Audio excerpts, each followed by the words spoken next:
There is a moment in the 25th episode of Death Note when the background music cuts out, the inner voices go quiet, and the greatest detective in the world kneels down on a staircase to dry the feet of the young man who is about to kill him. The scene was not in the original manga. The anime director added it on purpose, and he added it knowing most viewers would not see it for what it was until years later. Death Note is remembered, in the loose way most anime gets remembered, as the clever show with the notebook and the cat and mouse game. What gets left out of that memory is how dark the show was actually willing to go, and how early, and how quietly. Across the next few hours, we are going to walk slowly through 10 of the cruelest, saddest, and most haunting episodes the show ever aired, in order. Welcome back to Anabrain. Let us get started. Section 1, Episode 1, Rebirth, the hour that should have been the warning. There is a common belief about Death Note that goes something like this. The show starts off simple. A smart kid finds a magic notebook. He makes a few mistakes. Over time, he loses his way. The darkness creeps in slowly, one episode at a time, until somewhere around the middle of the story, you look up and realize the boy you were watching at the start has become someone you do not recognize. That is the story most people tell about Light Yagami. That story is wrong. Every piece of what Light Yagami becomes is already present in the first episode. The cruelty, the certainty, the cold math of deciding who deserves to live and who does not. The quiet, dreamy voice of someone who has already decided he is going to be a god. The show does not hide any of it. The show does not ease you in. The first episode, titled Rebirth, places all of it in front of you in the span of 23 minutes, and then it lets you watch the next 36 episodes wondering why you did not see it sooner. The episode opens in a place called the Shinigami Realm. The Shinigami are gods of death. Their world is gray and dry and empty. They sit on piles of bones and gamble with each other to pass the time. One of them, a tall creature with wild, yellow eyes and a wide, sharp mouth, sits apart from the others. His name is Ryuk. He is bored. That single word, bored, is the entire reason the story of Death Note happens. Not fate, not prophecy, not some grand design by higher powers. A god was bored one afternoon, and he reached for something to pass the time. Everything that follows, every death, every name written, every life destroyed, happens because of that one small, lazy moment. Ryuk has a notebook. The notebook is called a Death Note. The rules are written inside the front cover. If a human being writes a person's name in the notebook while picturing that person's face, the person will die. The default cause of death is a heart attack, and it will take 40 seconds. If the writer specifies another cause of death within 40 seconds of writing the name, the notebook will make that happen instead, as long as it is possible. The writer has 6 minutes and 40 seconds to add the details of how the death unfolds. The person who wrote the name does not need to be in the same room. They do not need to be on the same continent. They only need the name and the face. Ryuk drops the notebook into the human world, into a school courtyard in Japan. He does not choose Light Yagami. He does not select him. There is no meaning in the falling of the notebook. It falls where it falls. And this is worth holding on to, because Light will later spend the entire show acting as though the notebook was given to him, as though he was chosen, as though he, of all the people who could have picked it up, was meant to have it. A piece of trash was tossed from one world to another, and the first person to pick it up happened to be a bored 17-year-old who was already looking for something to give his life meaning. That is the setup. That is the whole story. The boy Light is about to become did not receive a calling. He received a coincidence. Light is introduced sitting at the back of an English class, staring out the window. His school uniform is clean. His hair is neat. He is, by every visible sign, the perfect student. When the teacher calls on him, he answers without looking up. His voice is flat. He is the top-ranked student in the entire country. He is handsome. He is the son of the chief of police. He has every advantage a young man could be handed, and he is miserable. He thinks the world is rotten. He thinks the people around him are boring and small. He looks at the news, at the crimes and the cruelty and the slow daily grind of it, and he decides that the world is broken. He sees the notebook fall. He picks it up. He reads the rules. He does not believe them. He takes the notebook home anyway. The first kill happens because Light decides to test the notebook the way a scientist tests a theory. He turns on the television. The news is covering a hostage situation. A man named Kuro Otoharada has broken into a nursery school. He is holding teachers and children at gunpoint. He is already wanted for killing 6 people. His name is on the screen. His face is on the screen. Light writes the name. He waits. 40 seconds pass. The hostages run out of the building. The news reports that the hostage taker has died of a heart attack. Light tells himself it was a coincidence. Still, he wants to be sure. The second test comes later that evening. He is walking home from cram school and sees a gang of bikers harassing a young woman in an alley. The leader of the gang, a young man named Takuo Shibuimaru, is shouting his name at his friends. Light hears the name. He steps into a small shop. He writes 6 different spellings of the name, just in case he does not know the correct one. He writes that the cause of death will be a traffic accident. 40 seconds later, a truck strikes Takuo Shibuimaru and kills him in the street. What happens to Light in the next few moments is something the show will never let him feel again. He is sick, not metaphorically. He stumbles home, he hunches over, he is shaking. He says out loud, to no one, that he has killed 2 men. His voice cracks. His hands will not stop moving. For one small window in the series, Light Yagami is a teenage boy who has done something terrible and knows it. He is horrified at himself. He is frightened. For a single moment, he understands what the notebook really is and what he has really done with it. That window closes before the episode ends. By the time Ryuk arrives in his bedroom that night, Light has already made his choice. Ryuk appears, tall and looming, hunched in the corner of the room. Light is startled for a heartbeat, then steadies himself. When Ryuk explains that the notebook is his now, that he can keep it or pass it on, that there is no curse attached beyond the weight on his own conscience, Light barely reacts. He has already thought through the rules. He has already decided what he thinks of them. He opens the notebook. Several pages are already filled. Not 2 names, not 3. The audience realizes, along with Ryuk, that what we saw earlier in the episode was only a sample. In the days between that shaking boy in the alley and this calm young man in the bedroom, Light has filled page after page with the names of criminals he pulled from the news. Ryuk asks him a small, almost joking question. He says, "If you did all that, you would be the only bad person left." Light does not understand what Ryuk means, or he pretends not to. His face goes still. He says the world is rotten, that rotten people should die, that someone has to do it. He says he is smart enough to do it without getting caught. He says he will cleanse the world of evil. He says that when everyone is afraid of him, they will stop doing evil things, and he will be the god of the new world. He is 17 years old. He has been using the Death Note for less than a week. This is the moment the show places its cards on the table, and it is worth slowing down to notice how much information is packed into that single exchange. Ryuk's question is the whole moral argument of the series in one sentence. If you kill everyone who has done something wrong, what is left of you? If the standard you use to decide who deserves death is the standard you yourself have to live by, then every killer, by the rule of his own logic, should die too.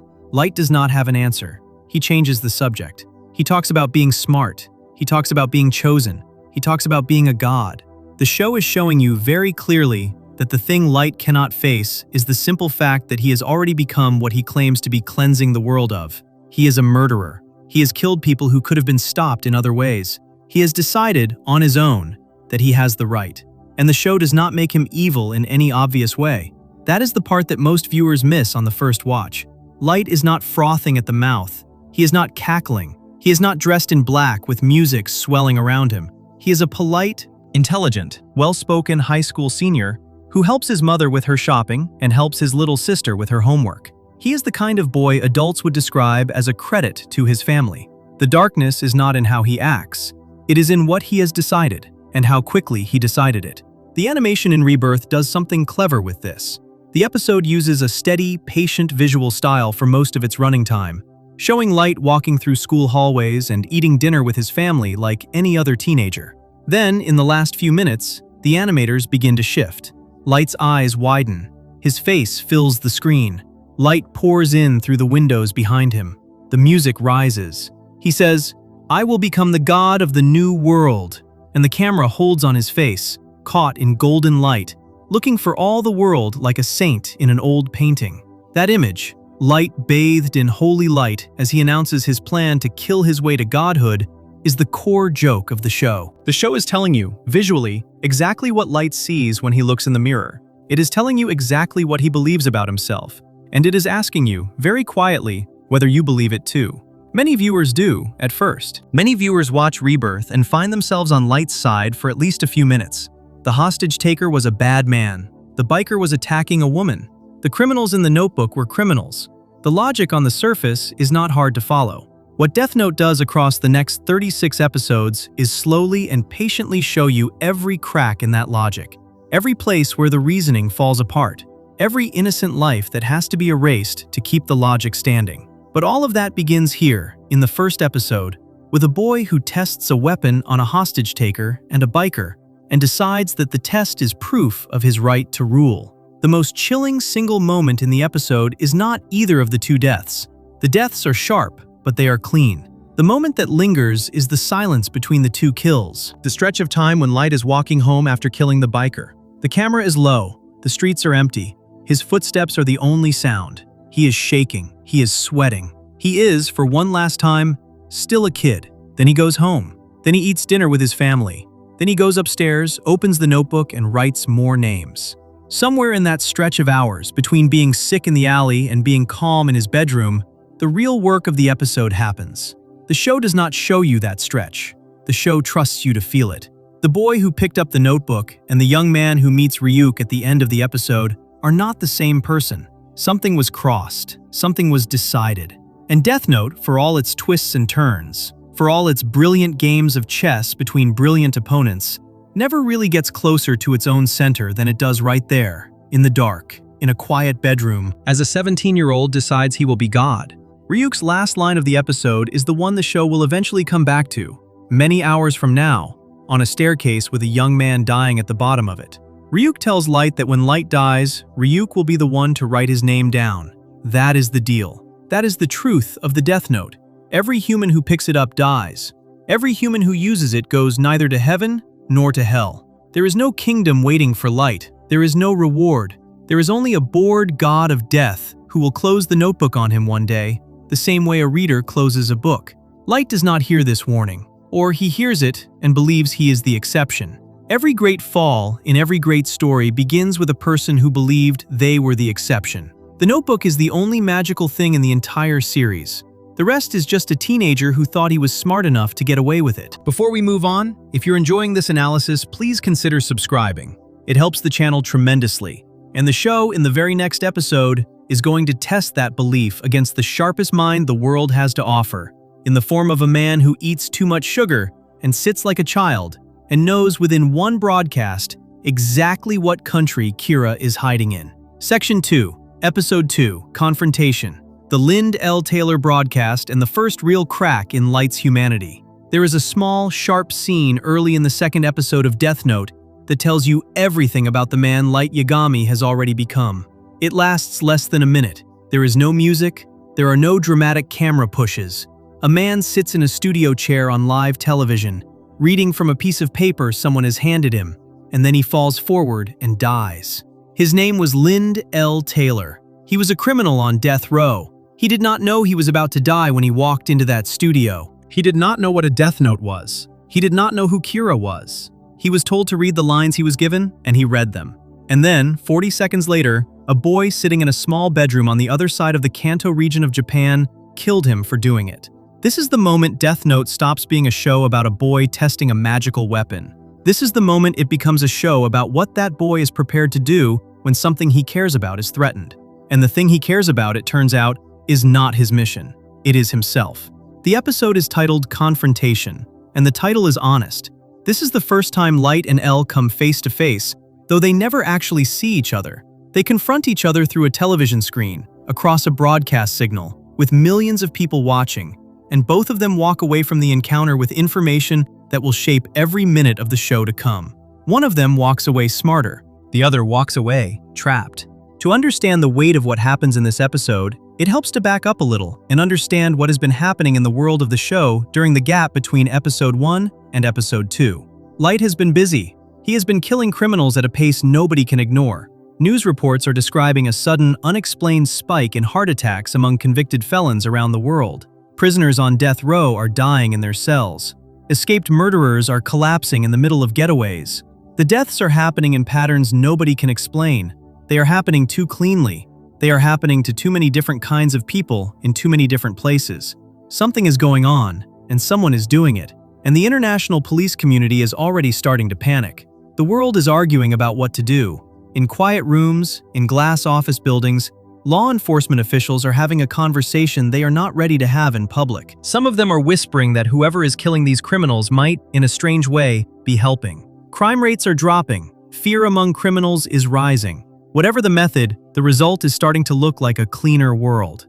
A few officials are already asking the question nobody in a uniform wants to ask out loud, which is whether the person doing the killing should be stopped at all. And somewhere, in a room nobody has ever seen, a man who calls himself L hears this conversation and makes a decision. He decides to speak up. L is the greatest detective in the world. Nobody has seen his face. Nobody knows his real name. He communicates with law enforcement through a middleman named Watari, and through a stylized letter L that appears on computer screens in a distorted electronic font. His voice, when it is broadcast, is run through a machine that makes it impossible to recognize. He has solved cases no other detective has solved. Police agencies from dozens of countries trust him with their most impossible mysteries. He is less a person and more a rumor, a whisper, a hidden mind that the criminal world fears and the police world depends on. He has decided to catch Kira, and he has decided that the first move, before any investigation can even begin, is to find out where in the world Kira is. The way he goes about this is simple and cruel and clever. L arranges a live international broadcast. In every country, at the same moment, a single man appears on screens everywhere. He sits at a desk. He is wearing a neat suit. He has calm eyes and a steady voice. The graphic behind him shows the familiar L logo, the same stylized letter that police agencies around the world know represents the greatest detective in existence. The man looks into the camera. He says his name is Lind L. Taylor. He says he is L. He says he is going to catch Kira, and Kira is nothing more than a childish murderer playing at being a god. And when this is over, Kira will be executed like the criminal he is. This is the bait. Light, in his bedroom, is watching. He sees L. He hears L. He is, for the first time, face to face with the enemy he has been preparing for. And his reaction is not calm. It is not measured. It is not the cool, strategic mind he has been showing the audience up to this point. Light Yagami, the self-described god of the new world, loses his temper. He is insulted. He is furious. The contempt in the voice on the screen is unmistakable. The man is calling him a child. The man is promising to have him killed. The man is daring him, on live television, in front of the entire planet, to do something about it. Light writes the name Lind L. Taylor in the death note. 40 seconds pass. On every screen, in every country, the man on television grabs his chest. He slumps forward. He dies. The camera holds on the body for a long moment. Then the broadcast cuts. The screen goes dark. And then the L logo returns, except this time the voice speaking behind it is different. It is higher. It is stranger. It is processed through a machine that makes it sound slightly childlike, slightly inhuman. The voice says, "I had to make sure." And it tells Light what has just happened. Lind L. Taylor was not L. Lind L. Taylor was a death row inmate, a man scheduled to be executed for his crimes, a man whose name and face were unknown to the public precisely because his execution had not yet been made public. He was pulled out of his cell, told to read a script, placed in front of a camera, and broadcast to the world as bait. The broadcast was only aired in one small region. The rest of the world saw an ordinary news signal. The bait was cast in only one net, and Kira took it. And now, L knows something he did not know a moment earlier. Kira is in Japan. Specifically, Kira is in the Kanto region. The fish has shown itself in the pond, and then L delivers the line that has been quoted and referenced and remembered for nearly 20 years. He says in his calm, processed voice that he is justice, and he says he will catch Kira no matter what it takes. There is a long silence in the bedroom. Light is breathing hard. His hands are shaking.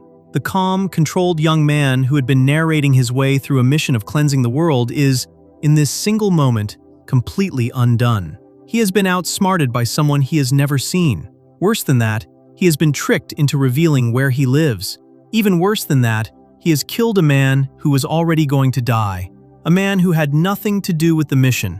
A man whose name Light did not know before the broadcast and would never have known without the broadcast. He killed him anyway. He killed him because the voice on the screen made him angry. This is the crack. The story Light has been telling himself about his own mission is that he only kills people who deserve to die.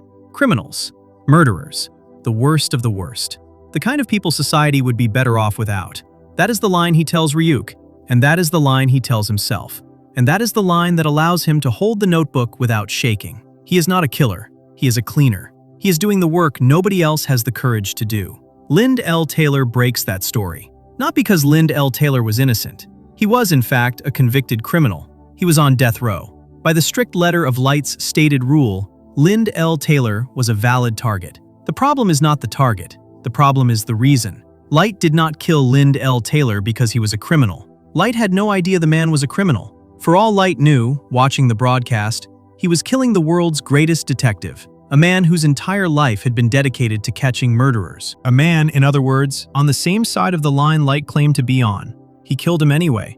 He killed him because the man insulted him. He killed him because his pride demanded it. He killed him because someone had stood up on television and said, "This boy is a child playing a game," and the boy could not stand to hear it. The mission, whatever the mission had ever really been, has just been exposed as cover. The notebook is not being used to cleanse the world. The notebook is being used to defend the ego of a 17-year-old. Every future death in the show, every innocent caught in the web, every FBI agent killed, every friend sacrificed, every lover discarded, follows from this one small moment.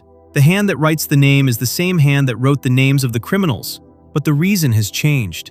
The reason is anger. The reason is pride. The reason is fear. And once the reason has changed, once killing has become a tool for self-protection instead of self-proclaimed justice, there is nothing left to stop the tool from being used that way again and again and again. Light understands some version of this as soon as the trick is revealed. The camera stays on his face. He is sweating. His mouth is open. His eyes are wide. He has, for the first time since picking up the notebook, been genuinely frightened. Not of getting caught, of being wrong, of being seen, of being, in some small way, the child that L called him on television. He covers the fear fast. Within a minute, he has steadied himself. Within 2 minutes, he is already planning. He tells himself, and by extension tells the audience, that this was a learning moment. He knows things he did not know before. He knows L exists. He knows L is coming. He knows the fight is on. What he will not say, even to himself, is that L has already won the first round, in a way that matters more than any information trade. L has already figured out something about Kira that is worth more than the Kanto region clue. L has figured out that Kira is vain. L has figured out that Kira can be made to act. L has figured out that the hand writing the names does not belong to a calm, considered judge. It belongs to someone who can be poked into reacting, someone who will kill when mocked. That knowledge is what the rest of the show will run on. And on L's side of the exchange, the moment is quieter and heavier than Light's. L does not celebrate. L does not announce his victory. L simply files the information away, turns his attention to the map of the Kanto region, and begins the slow, methodical work of narrowing the search. A region, then a city, then a neighborhood, then a building, then a family, then a name. He has started the clock. He has also, although he does not know it yet, just met the person who will kill him. The two of them will spend the rest of L's life circling each other, and in every circle, L will get closer, and Light will get more afraid, and the notebook will be used more often for reasons that have nothing at all to do with cleansing the world of evil. One of the most haunting things about confrontation is how young everyone is in it. Light is a high school senior.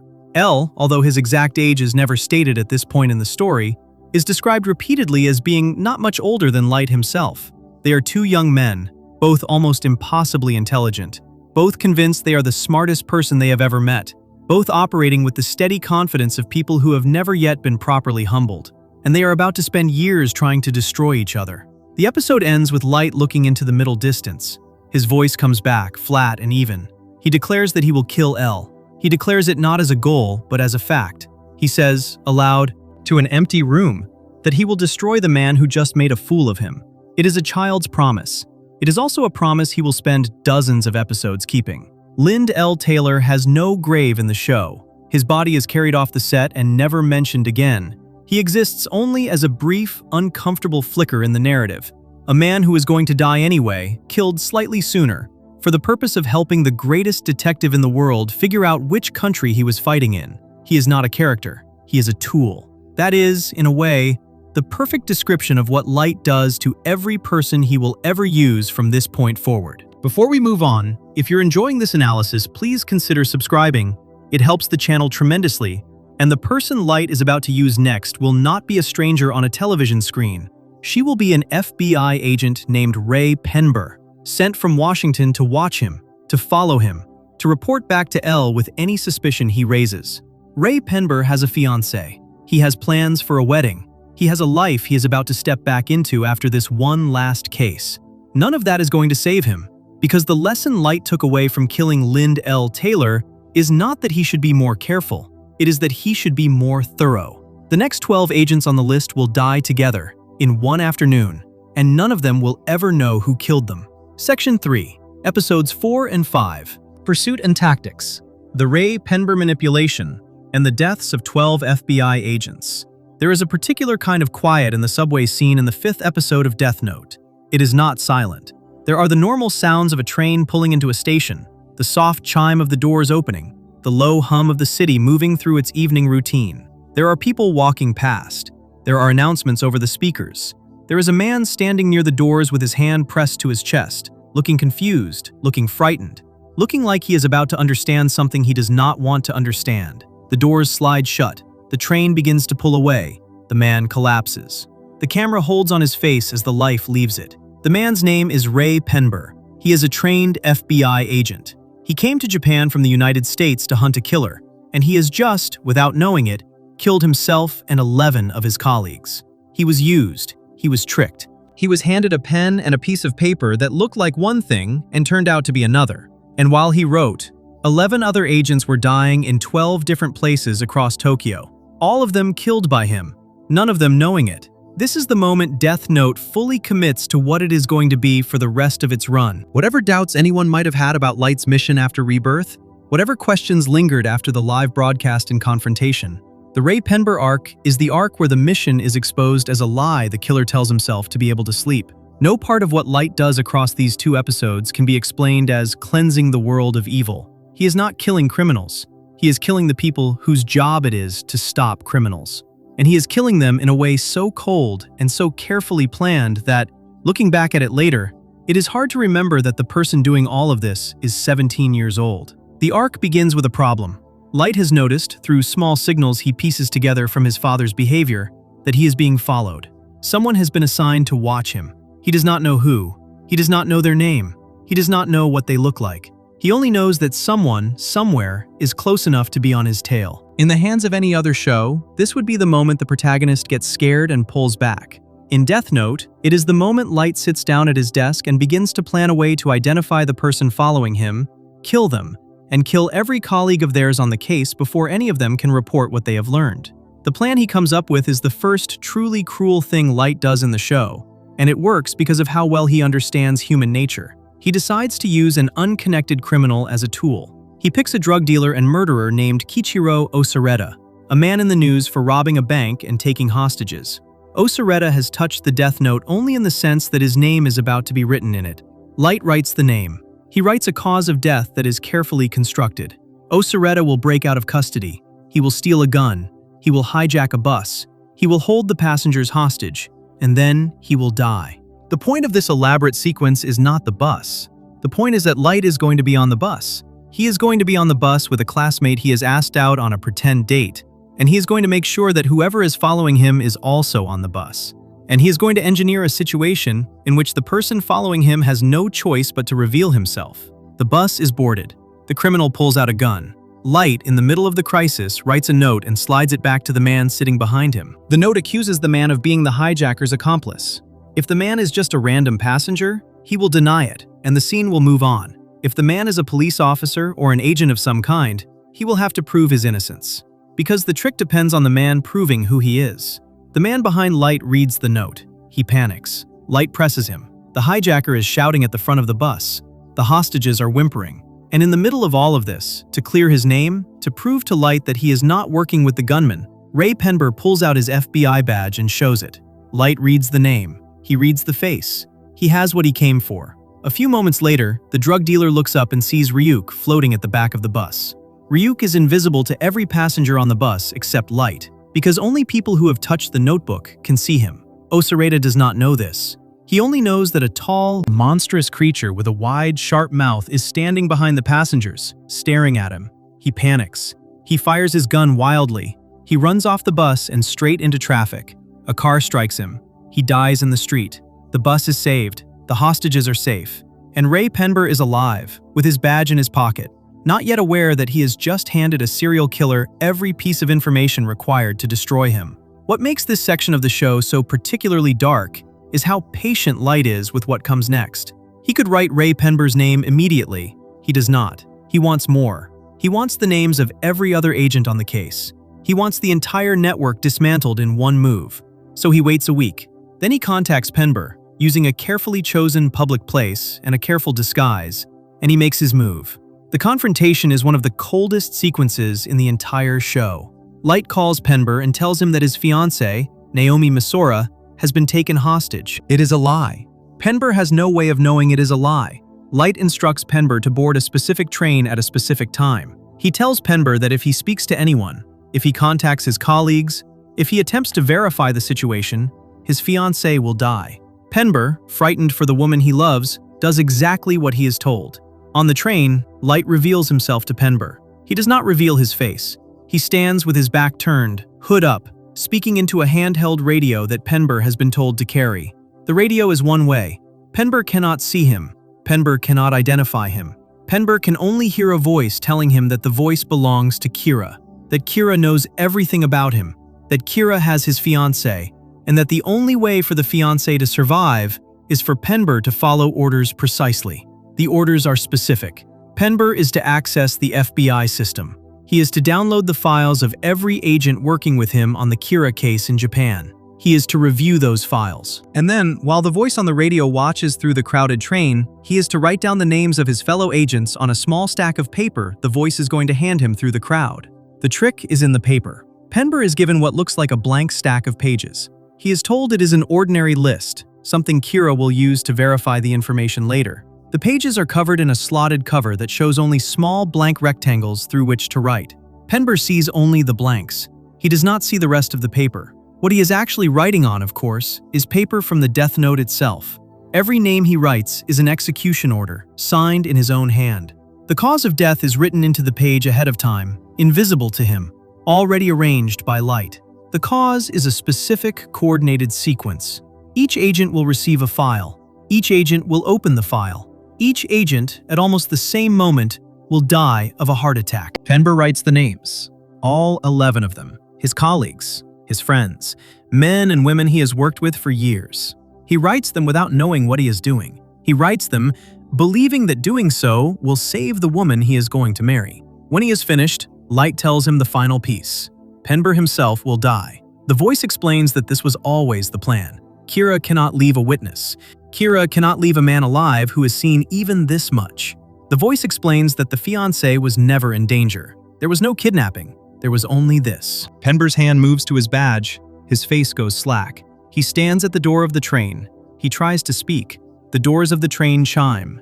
The doors begin to close, and Ray Penber, a trained investigator who came to Japan believing he would be part of the greatest manhunt of the century, falls to the floor of the train and dies while the doors close behind him.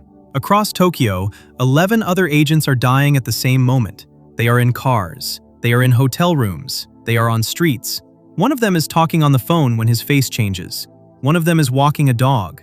One of them is just about to eat dinner. They clutch their chests. They fall. They die. Nobody sees the pattern until hours later, when reports start coming in from station after station that FBI agent after FBI agent has suddenly died of natural causes. On the same day, within the same hour, all of them working on the same case. The death toll is 12. 11 agents in the field. One more on the train. None of them criminals. None of them guilty of anything except being assigned to catch a killer. This is the first genuinely large body count of the show, and it is worth pausing over the arithmetic. Light began the series with a mission to kill only criminals. By the end of episode 5, that mission has been revised, quietly, without any speech or formal announcement, to include anyone who could get in his way. 12 federal agents, fathers and husbands and daughters and sisters, are dead because they were doing their jobs. None of them had done anything wrong. Penber had not yet even identified Light as Kira. He was suspicious. He was watching. That was enough. The word for what Light does in these 2 episodes is not execution. Executions, even unjust ones, are the endings of trials. What Light does is pest control. He treats the FBI agents the way a man might treat a wasp nest near his kitchen window. They are a nuisance. They must be eliminated. The nest must be cleared before it can sting. The fact that the wasps are human beings is not relevant to the decision. The decision is about the kitchen. Ryuk, floating over all of this, laughs. He finds it entertaining. He has not seen a human do anything quite this creative with a death note before. The laughter is one of the most unnerving sounds in the show, because it is the sound of a god of death being genuinely impressed by cruelty. Ryuk does not care whether the FBI agents lived or died. Ryuk does not care whether Light gets away with it or gets caught. Ryuk is there for the show. He is eating apples and watching with his mouth open, the way a person watches a fireworks display. L's reaction, shown briefly at the end of the arc, is very different. He receives the news of the deaths in his private hotel room. He is sitting in his usual crouched position, knees up, bare feet on the chair. Watari reads out the casualty list. L listens without moving. When the reading is done, L says nothing for a long moment. Then he stands up. Then he decides to do something he has never done before in his career. He decides to meet the Japanese police investigation team face to face. He decides to reveal himself, in person, to a small group of men who might be able to help him. He decides that the situation is so serious that his usual protection, his usual layers of secrecy, can no longer be afforded. The 12 agents have done more for L's investigation and death than they ever did in life. Their deaths have forced him into the open. They have forced him to trust other people for the first time in his career. They have changed the shape of the hunt. And the hunt has also, although nobody on it knows it yet, just acquired a witness. Ray Penber had a fiancée. Her name is Naomi Misora. She is a former FBI agent herself. She was once one of the best young investigators the Bureau ever produced.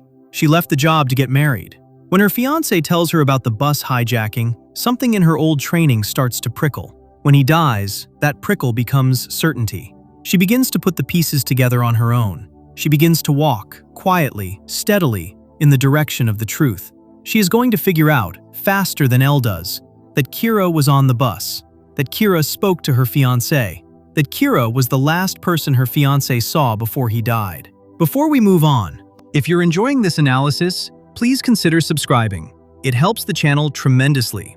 She is going to find Light Yagami before anyone else in the world even knows to look for him. And when she does, she is going to walk right up to him, shake his hand, and hand him her name.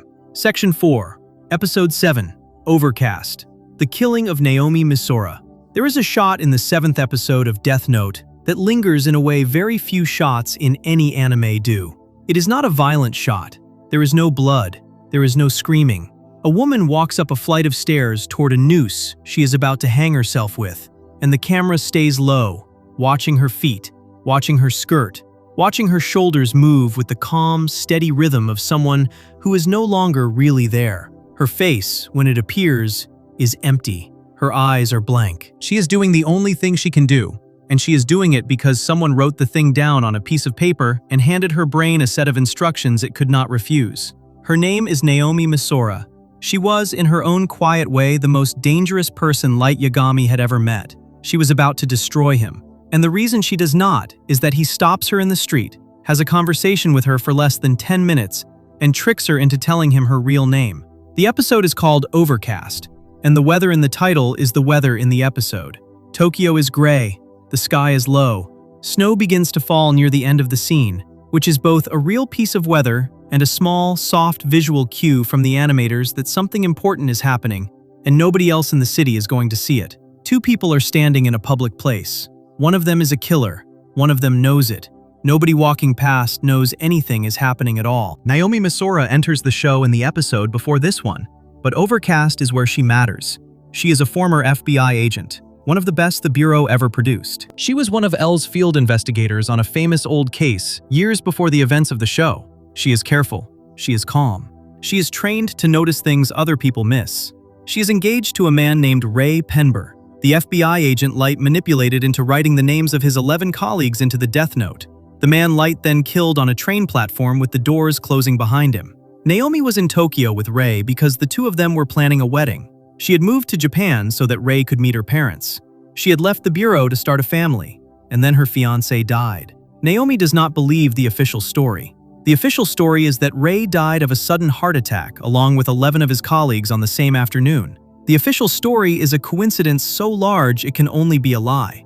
Naomi, sitting in their apartment after the funeral, begins to think the way she used to think when she was one of the best young investigators in the bureau. She begins to put the small pieces together. Ray had been on a bus that was hijacked by a man who then ran into traffic and died. The man died of what should have been a preventable accident, one that happened at exactly the right moment to defuse the hijacking. Ray had seen that man die. Ray had been frightened by it. Ray had said something to her, in a moment he did not realize mattered, about how the hijacker had behaved strangely in his final seconds, as if he had seen something none of the other passengers could see. Naomi does the math. She does not know about Shinigami. She does not know about the Death Note. She does not even know about Ryuk. What she does know is that the hijacker's behavior, combined with the timing of Ray's death, combined with the fact that 11 other agents died at the same moment, points in one direction. The killer known as Kira was on that bus. The killer had interacted with Ray. The killer had somehow forced Ray to hand over information. The killer had then killed Ray along with everyone Ray had contacted. She is the first person in the entire world to correctly identify how the killings work. She has never touched a Death Note. She has no partner to help her. She is grieving. She is alone. And she has, without meaning to, become the single greatest threat to Light Yagami's life. She decides to contact L. The problem is that L is impossible to contact. She cannot call him. She cannot email him. She cannot walk up to a building and ask for him. The only door she knows how to knock on is the Japanese police, which is working with L as part of the Kira task force.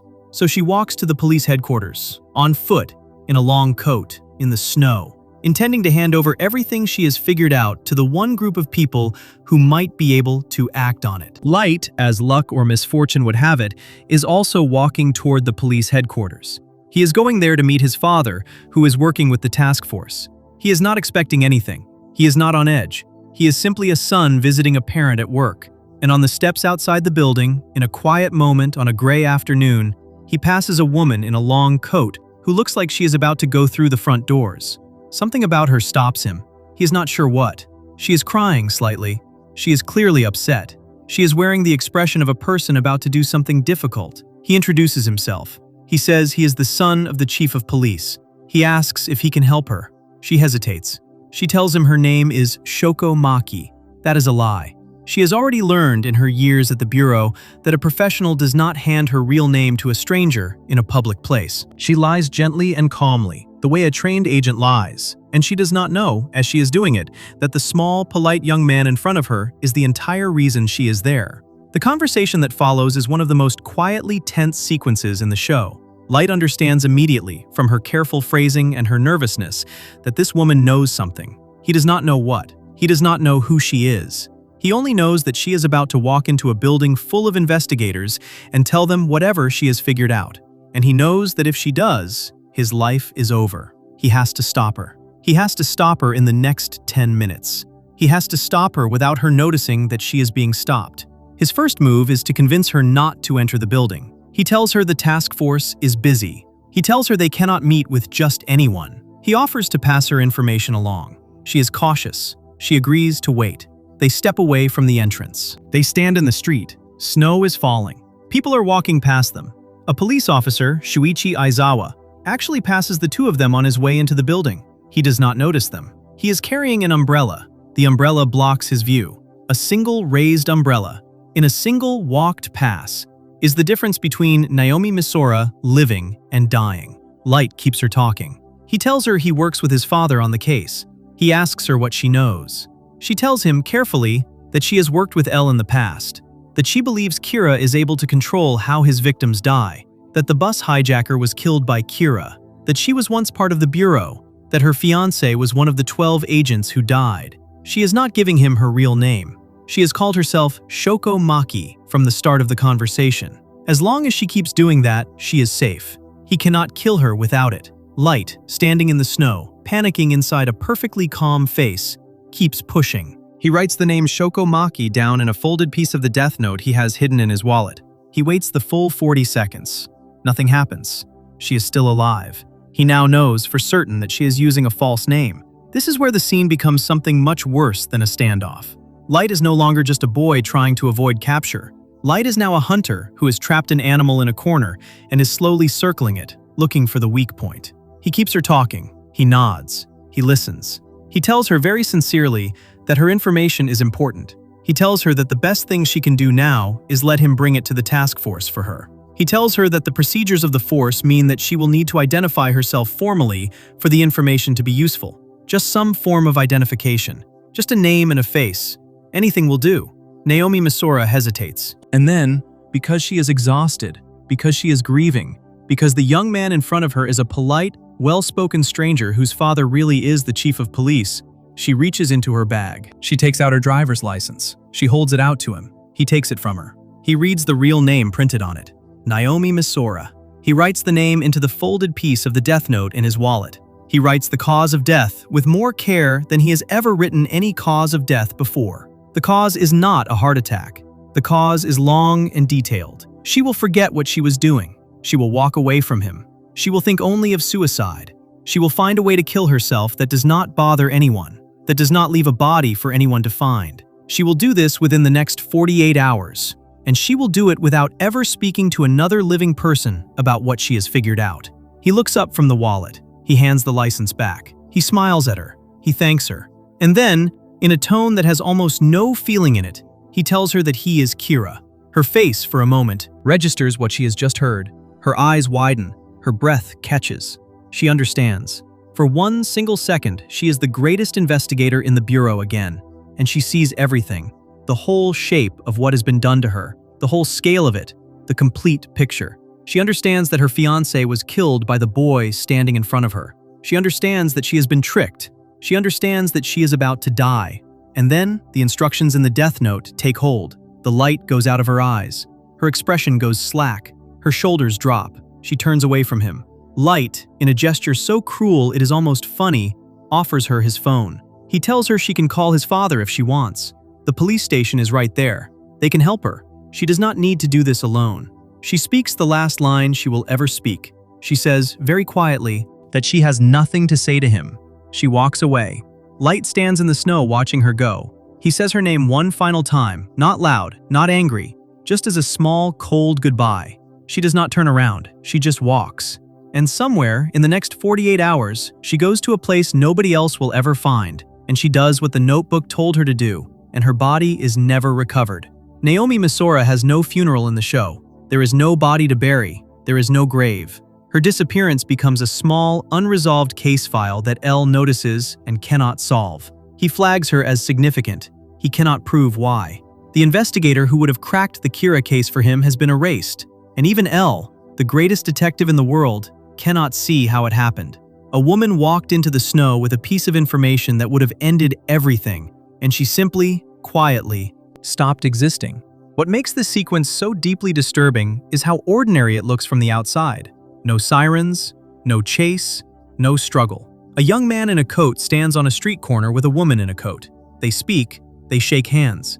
She walks away. He walks in the other direction. If someone had filmed the encounter on a security camera, there would be nothing on the tape to raise any alarm. This is how Light kills from now on. This is the method that will get him further than any other method. He will look people in the eye. He will be polite. He will smile. He will offer them his phone. And he will walk away from them having decided, on his own, that they do not deserve to live. The death of Naomi Misora is the single clearest sign, this early in the show, that Light's talk of cleansing the world of evil is a story he tells himself to be able to keep going. Naomi Misora had broken no law. She was not a criminal. She was a woman trying to help catch the person who killed her fiancé. Light killed her to stop her from helping. He killed her for the same reason a person might flick a fly off a sandwich, except slower and with a great deal more thought. She was also, in a different version of this story, the ending. If Light had been a minute later meeting his father, if Aizawa's umbrella had been closed instead of open, if Naomi had been a little less tired, a little less polite, a little more careful with her identification, the entire course of the Kira case would have ended on those steps in the snow. That kind of detail is everywhere in the show, and it is one of the things that makes Death Note such a heavy experience to sit with for a long time. The story is not just about what happened. It is about all the versions where a slightly different choice or a slightly different moment would have saved everyone. Naomi Misora was not saved. The case continued. And in the quiet, careful, terrifying months that followed, Light kept building. He kept killing criminals in his bedroom at night. He kept behaving like a perfect student by day. He kept his father close. He kept his distance from his friends. He began, slowly, to relax again. But L was getting closer. L had been narrowing his search. L had gone from knowing that Kira was in the Kanto region to suspecting that Kira was in a specific professional category. From there, L was going to narrow the field to a handful of families. And in a small number of weeks, L was going to request permission to place hidden cameras and microphones inside Light Yagami's bedroom. Before we move on, if you're enjoying this analysis, please consider subscribing. It helps the channel tremendously. The cameras would watch him sleep. The cameras would watch him eat. The cameras would watch him study at his desk, and watch him pull open the drawer, and watch what he did or did not do with whatever was inside. Section 5.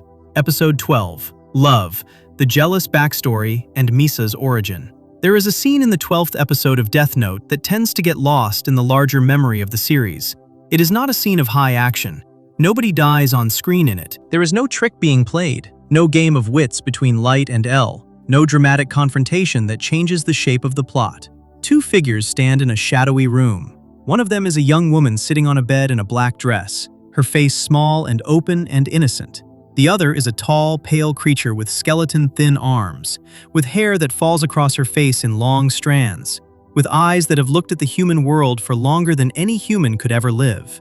The creature is telling the young woman a story. The young woman is listening. The story is about another creature, now dead, who fell in love with her from a world she did not know existed. And it is about how that creature died so that she could live. And the young woman, who has not yet done anything in the show that would make the audience take her seriously, listens to this story with the quiet, careful attention of a person who is learning the shape of her own life. The episode is called Love. The title is honest. This is an episode about love. Specifically, it is about 4 different kinds of love, all of them doomed, all of them twisted, all of them pointed in the wrong direction. It is one of the saddest hours in a show not usually remembered for being sad. The young woman is Misa Amane. She is 18. She is a famous teen model in Japan, known in the news and in magazines as Misa Misa. She has blonde pigtails. She wears gothic clothing. She speaks in the third person. She is cheerful in public and quieter in private. And her voice carries that bright, chirping quality that is usually reserved for characters the show is asking the audience not to take seriously. The show, when she first arrives, seems to invite the viewer to dismiss her. She seems silly. She seems shallow. She seems like comic relief. The story told in Love is the one that quietly pulls that dismissal apart. Misa Amane is not comic relief. Misa Amane is one of the most tragic characters in the entire series, and this is the episode where the show asks the audience to understand why. The story that Rem, the tall Shinigami, tells Misa begins with a crime. A year before the events of the show, Misa's parents were murdered in front of her during a home burglary. She was a teenager. She watched it happen. She could not save them. The man who killed them was caught and put on trial. But the trial dragged on. Delay after delay, appeal after appeal, the case inched along in the way real criminal cases sometimes do. There was a real chance the man would walk free on a technicality. Misa sat through the court dates. Misa watched the man who killed her parents sit at the defendant's table and smirk. And then Kira arrived in the world. And Kira started killing criminals. And one day, the man who killed Misa Amane's parents died of a sudden heart attack in his cell. Misa, alone, grieving, still a child in every meaningful way, wept when she heard the news. She did not weep from sadness. She wept from gratitude. Somebody had done what the law would not do. Somebody had finished what the court could not finish. Somebody had avenged her mother and her father. The world had finally, for a single moment, made sense. And from that moment on, Misa Amane belonged to Kira. She did not know his name. She did not know his face. She did not know he was a 17-year-old boy in a different part of the country who had killed her parents' murderer mostly to test a theory about how the notebook worked. She only knew that something powerful and kind had reached into her life and made it bearable again. And she decided, in the quiet of her grief, that she would find that something and thank it. This is the first of the loves in the episode. It is the love of a person who has been saved for the thing that saved them. It is already a misreading. The thing that saved Misa Amane did not save her because it cared about her. The thing that saved her was a bored student running an experiment. But Misa does not know that, and the love she feels for her savior is real and deep and about to ruin her entire life. The second love in the episode belongs to a creature she does not yet know exists. His name is Gelis. He is a Shinigami. The Shinigami are the gods of death in Death Note, and they live in a gray, empty world of bones and idleness. Most Shinigami spend their very long lives doing nothing. They gamble, they sleep, they watch the human world through small windows, the way a person might flip through channels on a bored evening. Gellus, unlike most Shinigami, has become fond of one of the humans he watches. The human is Misa Amane. He watches her grow up. He watches her grieve her parents. He watches her try to live. And one day, Gellus looks into the human world and realizes that Misa Amane is about to die. There is a man who has been stalking her. He is a fan who has turned into something darker. He has followed her home. He is waiting for her in an alley. He has a knife. She is walking toward the alley and she does not know he is there. Gellus, who has watched her for years, understands what is about to happen. The Shinigami Rulebook, the set of laws that all Shinigami live by, is very clear about this. Shinigami are allowed to shorten human life. They are not allowed to extend it.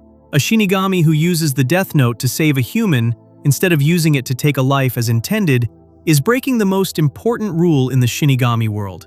The punishment is death. The Shinigami who breaks this rule will crumble to dust. Gellus writes the stalker's name in his Death Note. The stalker dies before he can reach Misa. Gellus, in the same moment, begins to turn to sand. His body falls apart. His Death Note falls to the floor of the Shinigami realm.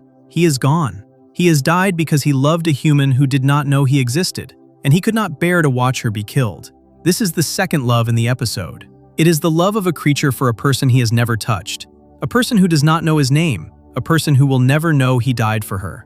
It is the most one-sided love imaginable, and it is treated by the show, in Rem's telling of it, as a quiet, terrible thing. Rem does not describe Gellus as foolish. Rem describes him as a creature who chose something the world thought was impossible. Rem, it turns out, watched Gellus die. Rem understood what he had done. Rem picked up his Death Note after his body fell apart, and Rem carried it into the human world, and Rem gave it to the young woman he had died for. Which brings us to the third love in the episode. Rem, the storyteller.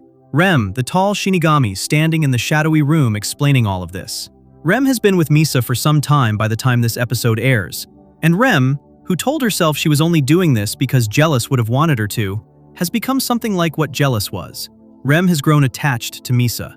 Rem has started to care. Rem, a Shinigami, a god of death, a creature whose entire existence is supposed to be spent shortening human lives, has begun to feel something toward one particular human that she is not supposed to feel. Rem does not say this outright. Rem would never admit it. The show lets it come through in small moments. The way Rem watches Misa, the way Rem speaks to her softly, the way Rem tries, very gently, to talk Misa out of the decisions Misa is about to make. Because Misa, in this same episode, makes a decision. Misa, after hearing the story of Gellus, decides that she wants to meet Kira. She wants to thank him for killing her parents' murderer. She wants to tell him, in person, that he has her love and her loyalty forever. She wants to help him. She wants to give him everything she has. And she decides that the best way to find him is to make a deal with Rem for the Shinigami Eyes. The Shinigami Eyes are a power a Shinigami can grant to a human being.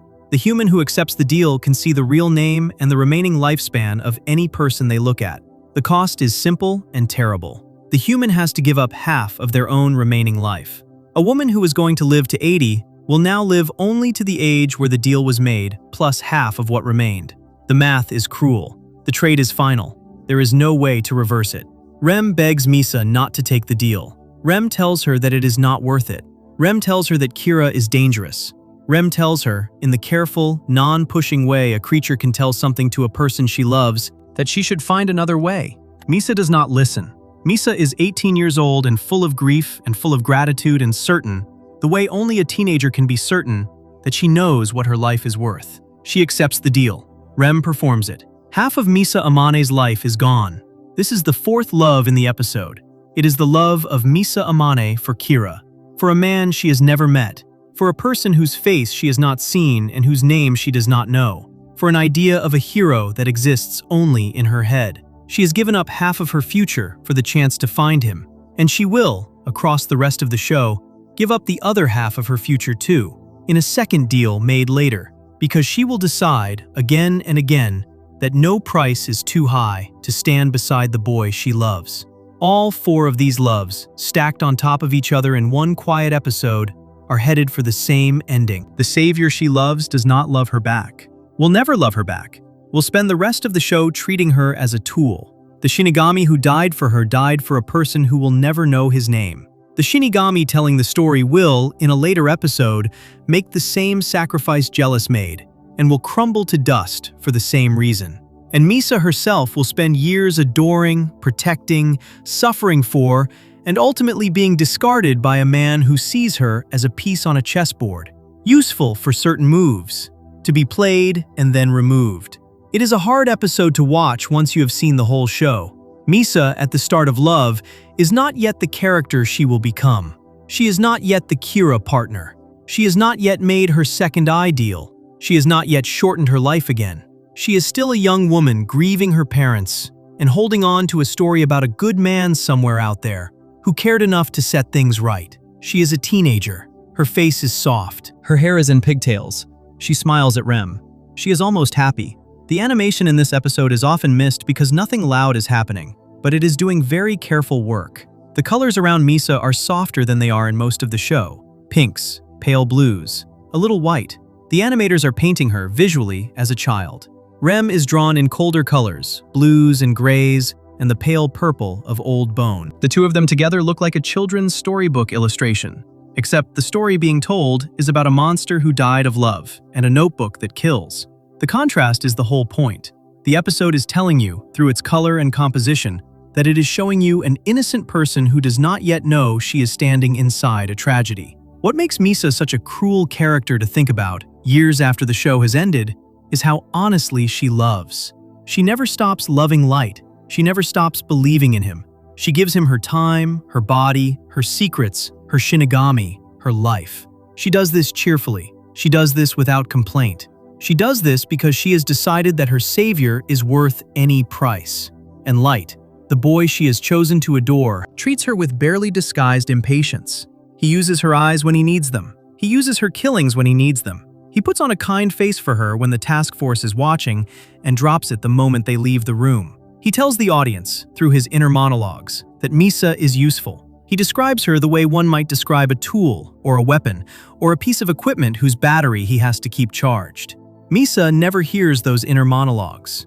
Misa does not know. Misa goes through her whole arc on the show believing, with her whole heart, that she has finally found the love she was missing when her parents died. She believes she has been rescued. She believes she has been chosen. She believes the boy she has given her life to will love her back one day, when the Kira case is over, when the world is safe, when there is time. There is never going to be time.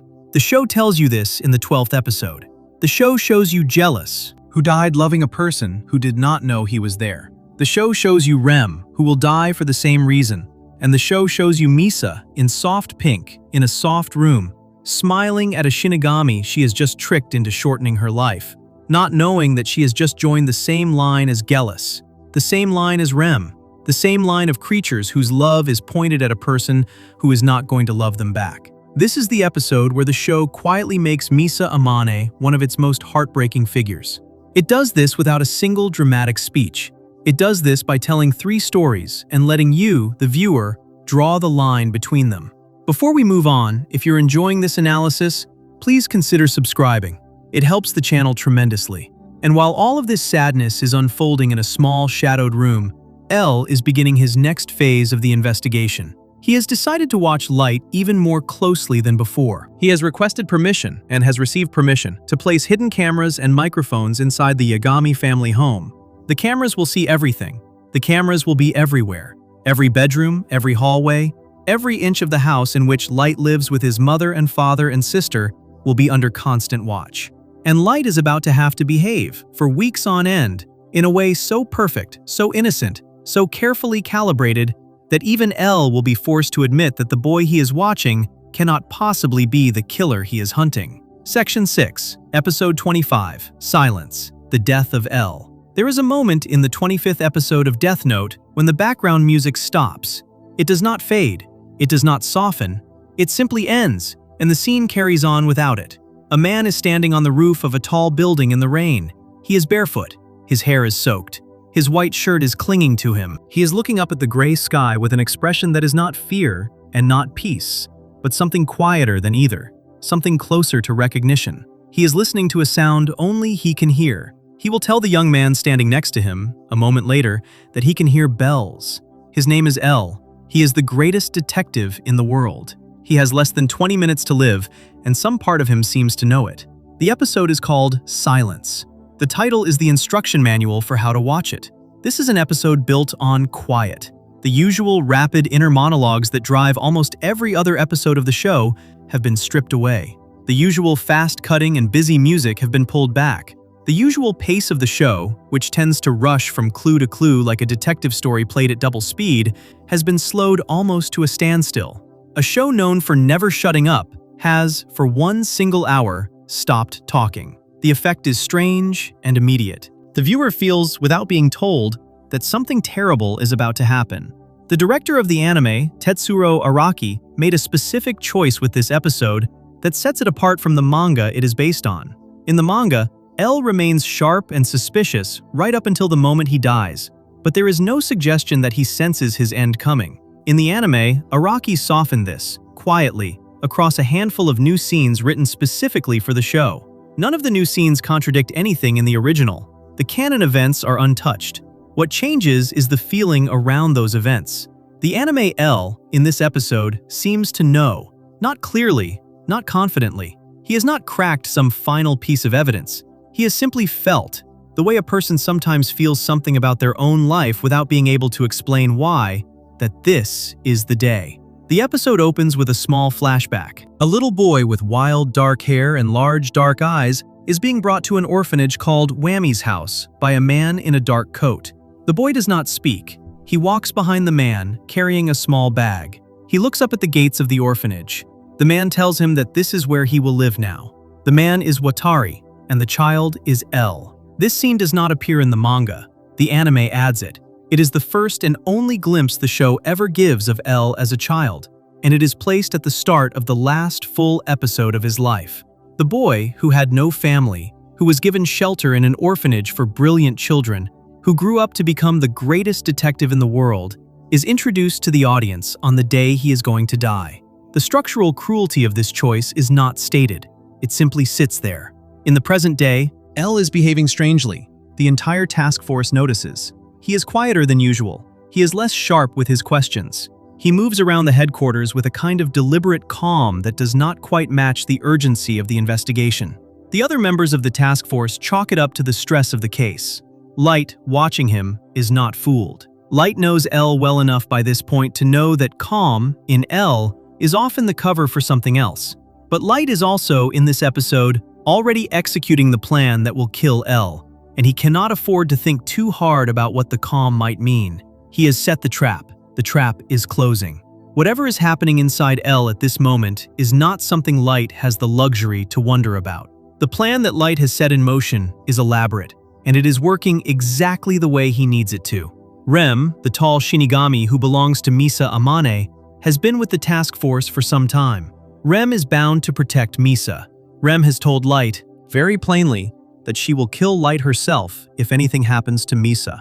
What Light has done, over weeks of careful maneuvering, is put Misa in a position where the only way Rem can save her is to kill L. He has made Misa start killing criminals again as the second Kira. He has known, as he did it, that L's suspicion of Misa would grow to the point where L would arrest her. He has known, as he did it, that Rem would not be able to watch Misa be arrested and die. And so Rem, to save Misa, will have to do what she does not want to do. She will have to write L's name in her death note. She will then crumble to dust, the same way Jealous did before her, because a Shinigami who uses the death note to save a human life dies for it. Rem figures this out partway through the episode. She realizes, with something close to horror, that she has been steered into this corner by a human. She realizes that Light has used her love for Misa as a weapon. She realizes that the only thing she can do to save the person she cares about is the thing that will end her own life. And she realizes that the human who set all of this up is going to walk away with everything he wanted, using her death as the tool that buys it for him. She does not fight the plan. She cannot. She does what she has to do. But before she does, the show gives L the longest, strangest, most contested sequence in the entire run of the series. L asks Light to come with him up to the roof. Everything that happens next is the anime edition that fans have been arguing about for almost 20 years. The two young men stand on the wet rooftop together. The city is gray around them. The rain is heavy. L says that he can hear bells ringing somewhere in the distance. Light cannot hear them. L says the bells sound like wedding bells, or maybe a funeral. He says he cannot tell which. Light, standing in the downpour in his own wet clothes, does not answer. L looks at him with an expression that is hard to read. Then L asks, very quietly, whether there has ever been, from the moment Light was born, a single time when he told the truth. Light says nothing that matters. He offers some polite response. He keeps his face neutral. The question hangs in the air between them. It is one of the most famous lines in the show. There are two ways to watch this scene, and the anime seems to want you to hold both at once. In the first reading, L is speaking about himself. He is a man who has lied his entire life. He has no real name that anyone knows. He has no family. He has no public face. He lives inside a letter on a screen and a distorted voice on a speaker. He has, in a very real sense, never once told the truth about who he is, to anyone except perhaps Watari, who raised him. In this reading, the question about Light is the question about L, too. Neither of them has ever been honest with anyone. They are two liars meeting on a roof in the rain. In the second reading, L knows. L has figured out that Light is Kira. L does not have the evidence to prove it. He does not have the legal ammunition to make an arrest. But he has, somewhere deep in the engine of his own mind, finished the puzzle. And he is looking at the boy next to him and asking the only question that still matters. Director Araki has said in interviews that the scene was deliberately left open to interpretation. He has also said that one of the valid readings of this episode is that it is the story of a man seeking friendship who is betrayed and killed. That reading changes the entire tone of the rooftop scene. In it, L is not just a detective doing his final check.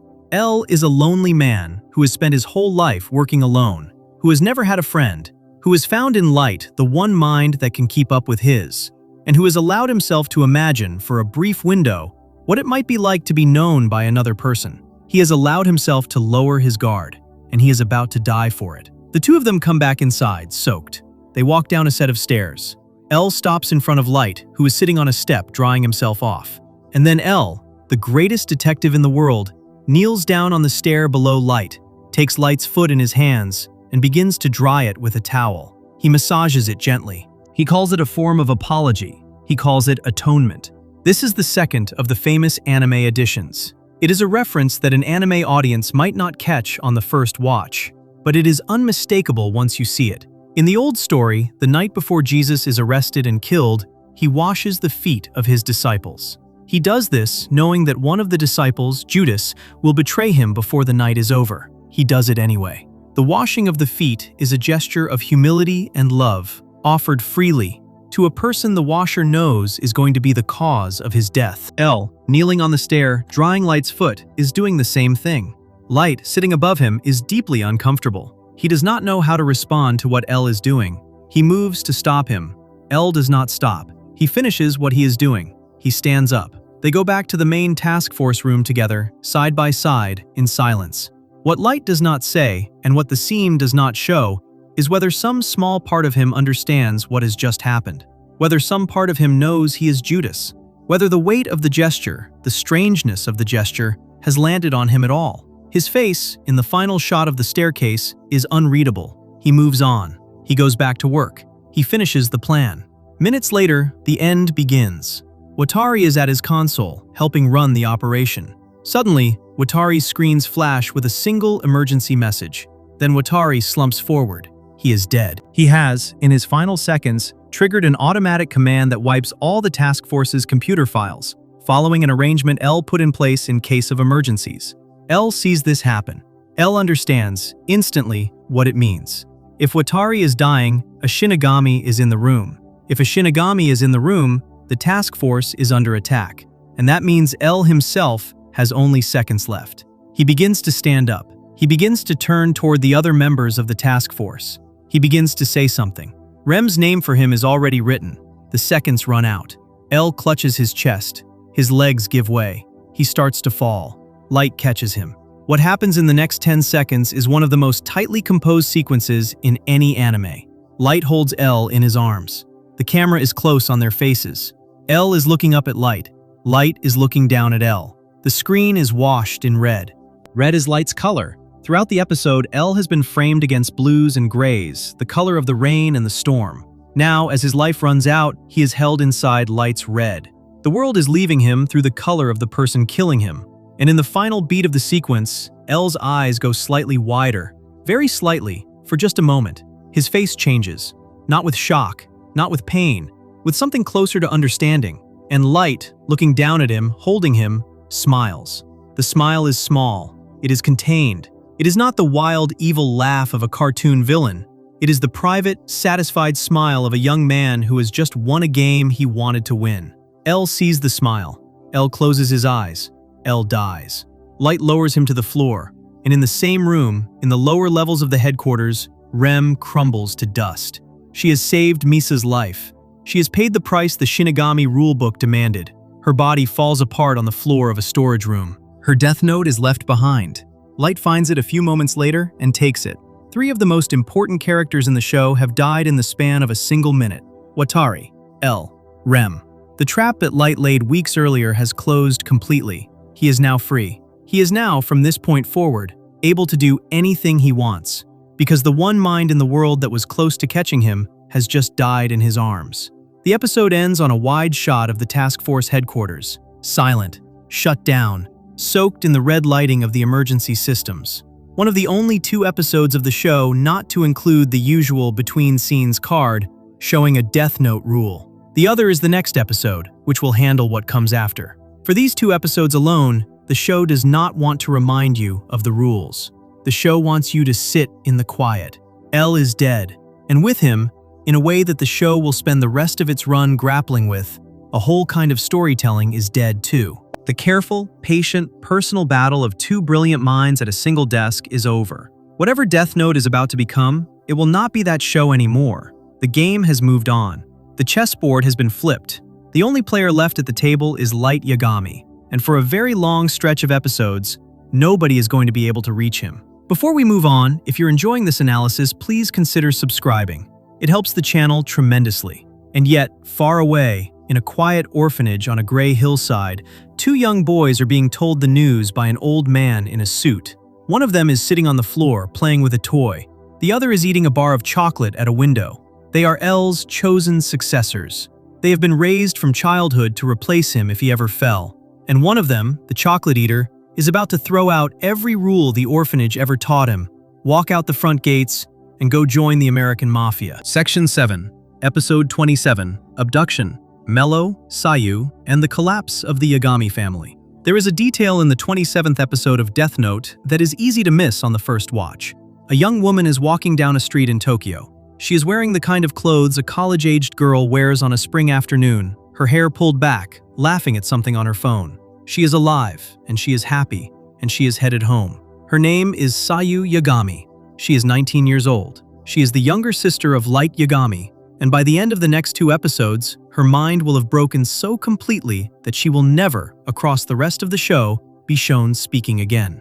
What happens to Sayu happens because of her brother. Light does not plan it. He does not order it, but he is the reason it happens.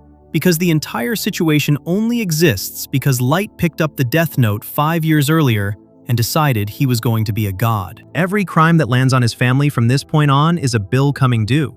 Sayu is the first one to pay it. The show does something unusual after the death of L. It skips forward 5 years.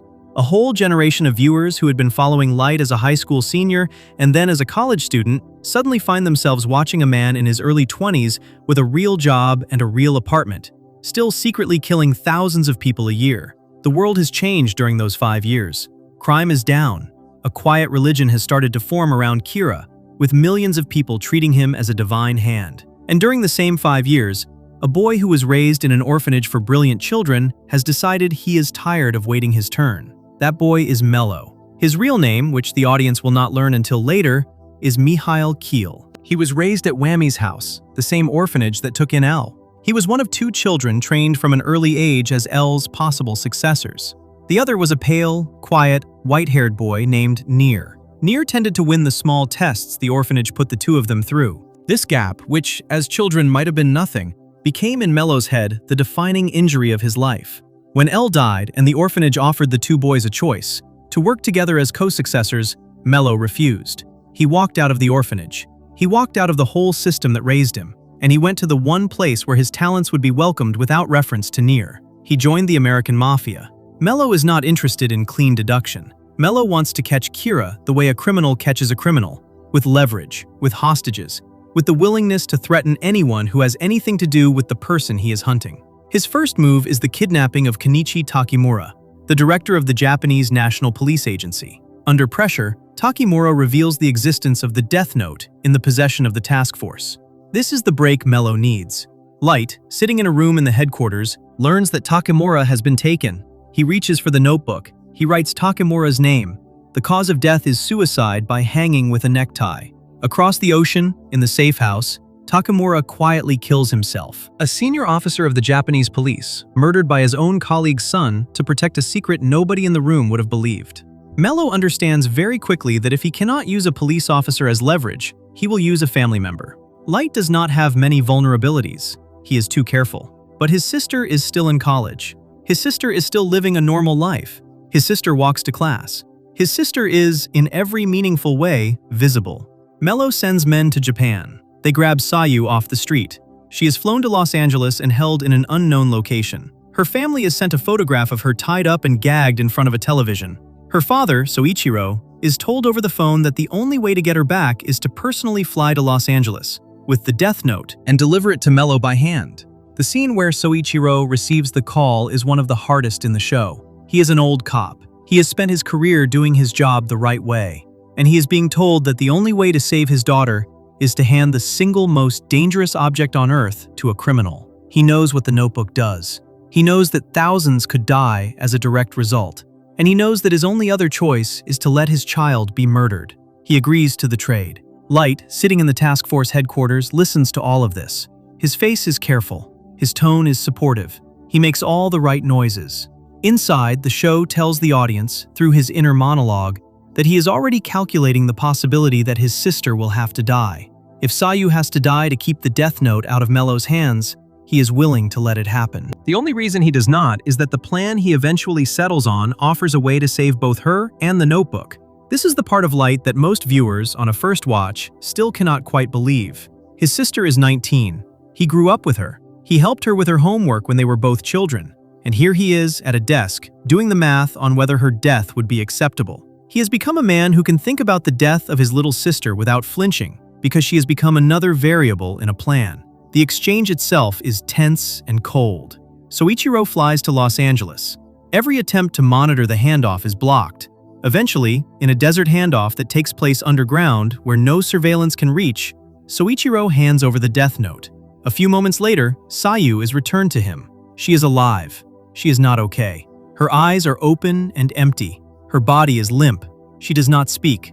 She does not respond to her father. She has been held for several days in conditions the show does not describe in detail. The audience is not shown what happened in that cell. The show makes a quiet, deliberate choice to leave it off screen. What the show shows is the result. Sayu Yagami never meaningfully recovers. In later episodes, she is shown being pushed in a wheelchair by her mother. Her eyes are still empty. She is alive, but she is gone. The bubbly teenage sister who asked Light about his girlfriend at the dinner table 2 episodes earlier, the girl who idolized Misa Misa and dragged Light to her concerts, is no longer reachable. She is the ghost of a person who used to live in that house. Soichiro blames himself for the rest of his life. He gave up the Death Note. He handed a weapon capable of killing millions to a criminal. His daughter came back in a shape that is not quite living. The trade cost him everything. Light's mother does not know any of this. She sees her daughter in a wheelchair and does not know why. She sees her husband coming home less and less and does not know why. She sees her son, who visits sometimes and seems to be doing well at his job, and she does not know that he is the reason any of it happened. This is the darkness of the arc, not the kidnapping itself. The darkness is the shape of what the family becomes.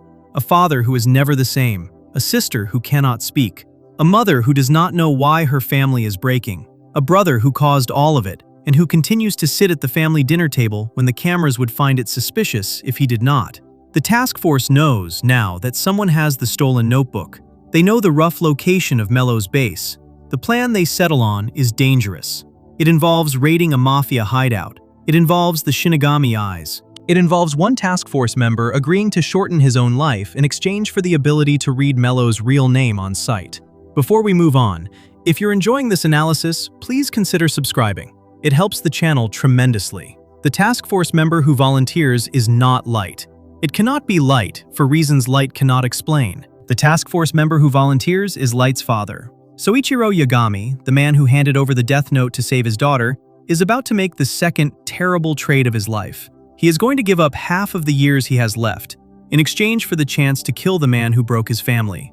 And he is going to walk into a burning building, with the death note in one hand and the Shinigami eyes in the other, convinced that if he can just finish this one last thing, his son will be safe, his daughter will be avenged, and the nightmare will end. He will not finish it. Section 8.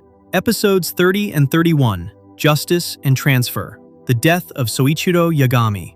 There is a moment in the 31st episode of Death Note when a dying man looks up at his son with a smile on his face, and the smile is the worst thing that has ever happened to either of them. And neither of them knows it in the same way. One of them is dying happy. The other is performing a face. The man dying is Soichiro Yagami. He is the chief of the Japanese task force hunting Kira. He is the father of Light Yagami. He has served his country as a police officer for most of his adult life. He has, in the last several weeks, lost everything. His daughter came home from a kidnapping in a wheelchair she may never leave.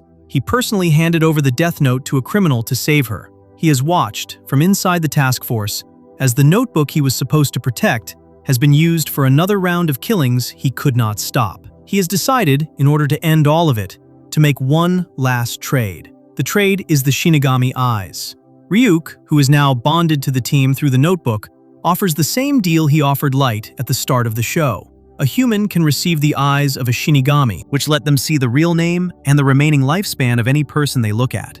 The price is half of the remaining life of the person who accepts. Soichiro accepts. He is in his 50s.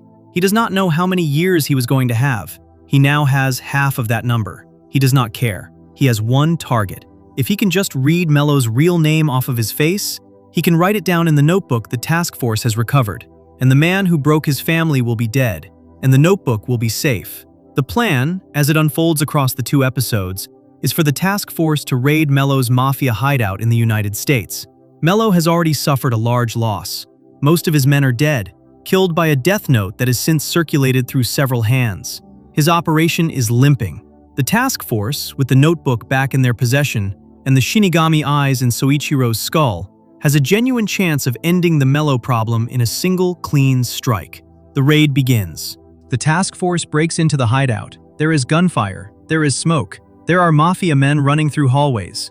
Soichiro pushes deeper into the building with a notebook in one hand and a pen in the other, searching for the one face that can end everything. He moves the way an old cop moves. Not young, not fast, but with the steady patience of a man who has done this work for 30 years and knows how to breathe through a firefight. He finds Mello.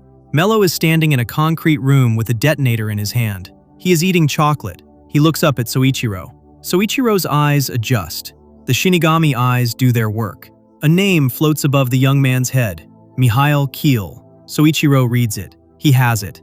All he has to do now is write it down. He begins to write, and one of Mello's men, positioned somewhere in the building, opens fire. Soichiro is hit. The notebook falls from his hands. The pen is still moving as he goes down. Mello, rather than finishing the kill, smiles around his chocolate, presses the detonator, and blows the whole facility to pieces. He escapes in the blast. Half of his face is burned off in the explosion. He crawls out alive. The notebook is recovered by the task force, but the name is unfinished. Mello is wounded, disfigured, and gone. Soichiro is not dead yet. He is carried out of the wreckage by his men. He is taken to a hospital. He is barely conscious. His wife and daughter cannot be brought to him in time. The only family member who can get there is Light. The scene that follows is the center of the arc and is one of the most quietly horrible sequences in the entire show. Light arrives at the hospital. He comes in with the task force members who have been at his side for years. They step back to give him space. Light walks to his father's bedside. Soichiro is pale. His breathing is shallow. There are tubes in his arm. There is a monitor beside the bed that beeps slowly and unevenly. He looks up at Light. He smiles. The smile is the terrible part. Soichiro, as he is dying, looks up at his son and sees what the Shinigami eyes are showing him. Above Light's head, a name is floating. It says, Light Yagami. Above the name, in the numbers that only the eyes can show, is a lifespan. Soichiro is looking at his son's remaining years. He is seeing them clearly, and what he sees, as a trained cop would see it, is proof. Shinigami eyes, when they are active, do not show a number above the head of a person who has touched a death note. A person who has touched the notebook has their lifespan hidden. Soichiro knows this. He has been told this. He is looking at his son, and he is seeing a number. And that number, to him, is the single cleanest piece of evidence he has ever been offered in his entire life. His son has a lifespan visible above his head. Therefore, his son has never touched a death note. Therefore, his son is not Kira.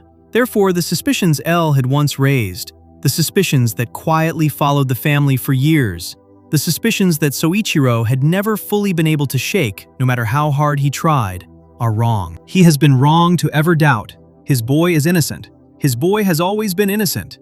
His boy is not innocent. What Soichiro is seeing is a trick. Weeks earlier, Light gave up ownership of the Death Note. He passed it to another character and deliberately lost his own memories of being Kira. He did this for complicated plot reasons at the time, but one of the side effects, which he understood perfectly well, was that the Shinigami eyes would be unable to hide his lifespan anymore. Any person using the Shinigami eyes, looking at Light Yagami, would see a number.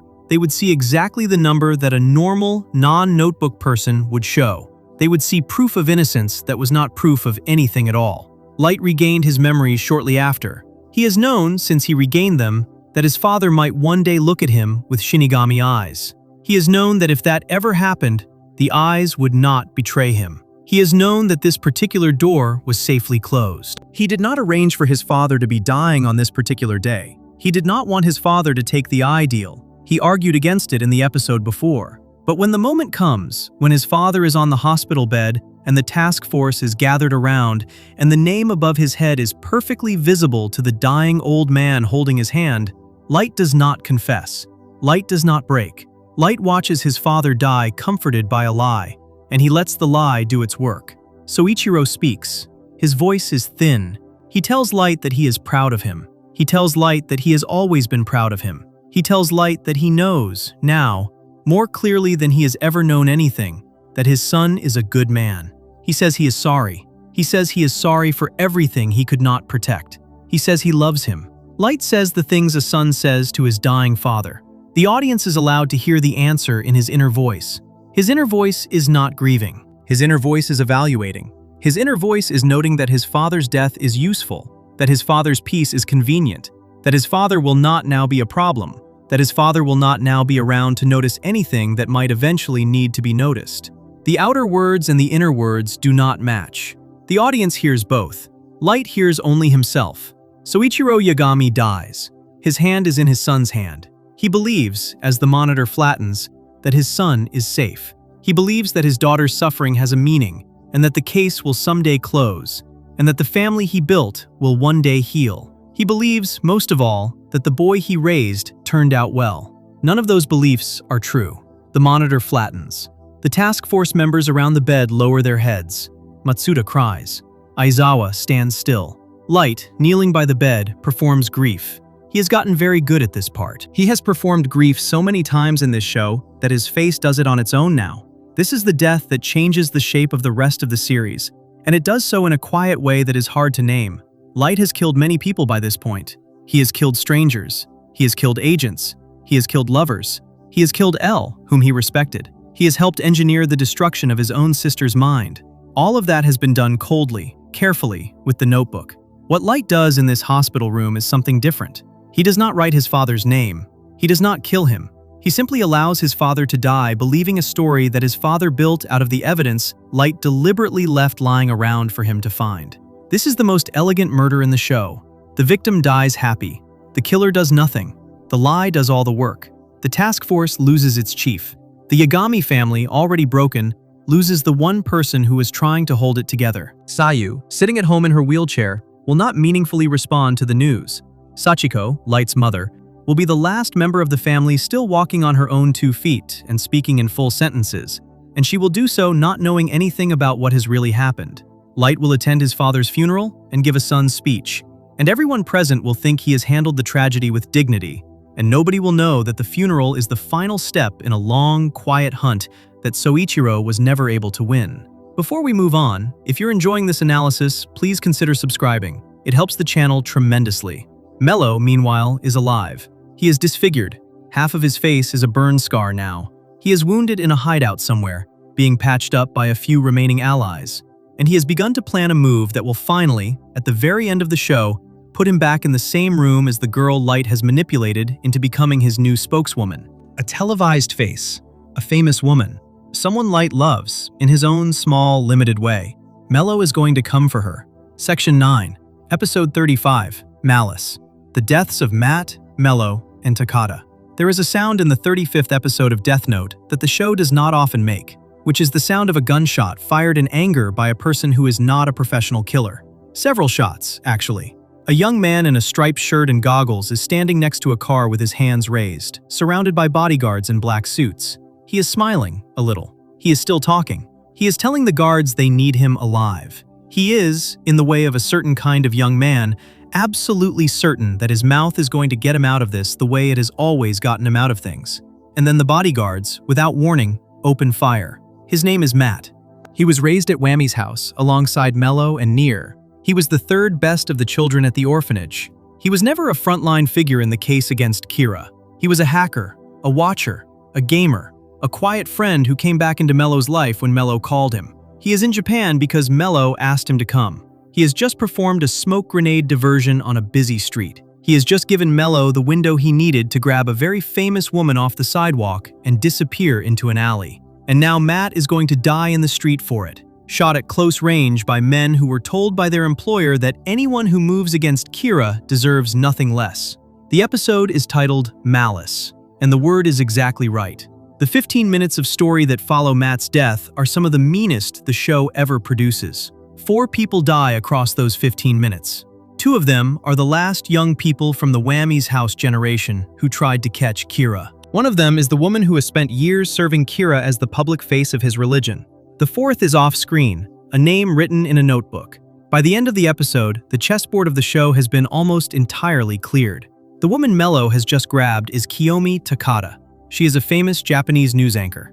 She is the current public voice of Kira on a major television channel. She is also, in private, Light Yagami's college girlfriend. She was Light's partner at university years ago, before Misa, before the task force, before any of it. She believed in him then, and she believes in him now. When Light needed a public face for his operation, someone who could deliver Kira's messages to the Japanese people with authority and beauty and certainty, he looked up the most successful person he had dated and brought her into the plan. She accepted. She was honored to be chosen. She took the job of speaking for a god, and she did it well. She is also, as the episode begins, the secret messenger between Light and the man who is doing the actual killing in the Death Note these days. Light cannot afford to carry the notebook or be seen writing in it. He has handed the actual work of judgment to a young prosecutor named Teru Mikami, a fanatical Kira worshipper who believes Light is a literal god. Takada is the channel between them. Light tells Takada what he wants. Takada passes it on. Mikami writes the names. The arrangement has kept Light safe for months. Mello, who has been watching this arrangement from a distance, has decided the only way to strike at Light now is to strike at Takada. If he can take her, he can force Light into reacting in the open. He can scare Mikami.